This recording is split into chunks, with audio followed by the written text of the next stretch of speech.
নাহমাদু ওয়া নুসাল্লি আলা রাসূলিল কারীম আম্মা বাদ আউযু বিল্লাহি মিনাশ শাইতানির রাজিম বিসমিল্লাহির রহমানির রহিম। আজকের প্রসঙ্গ আল কোরআনের আলোকে মুরতাদ বা ধর্মত্যাগীদের শাস্তি কী?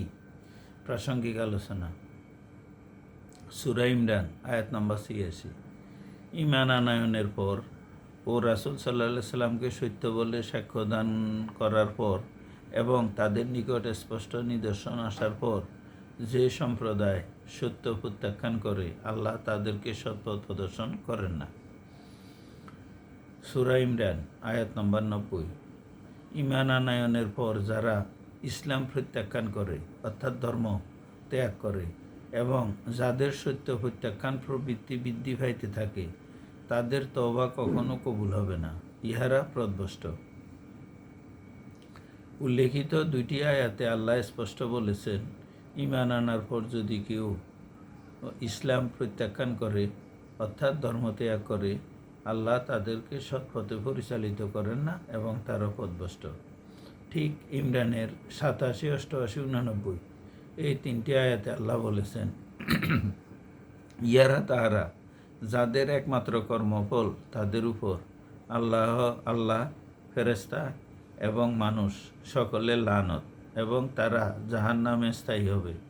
তাদের শাস্তি লঘু করা হবে না এবং বিরামও দেওয়া হবে না।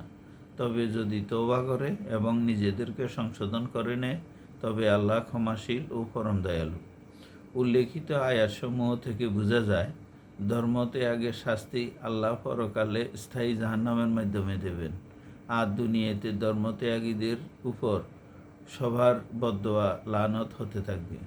কিন্তু আল্লাহ কোরআনে ধর্মত্যাগীদের আর কোনো শাস্তির বিধান দেননি। সূরা মুদ্দাসির ৫৪-৫৫ নম্বর আয়াতে আল্লাহ বলেন, আল কোরআন সকলের জন্য উপদেশবাণী, অতএব যাহার ইচ্ছা সে কোরআন থেকে শিক্ষা গ্রহণ করুক। বিশেষ দ্রষ্টব্য, ইসলাম ধর্ম ইঁদুর ধরার কল নয়। একবার ধর্ম গ্রহণ করলে আর বের হওয়া যাবে না। আল্লাহ মানুষকে স্বাধীনতা দিয়েছেন, কোরআনকে উন্মুক্ত ফলক বলেছেন। যার খুশি গ্রহণ করবে, যার খুশি করবে না।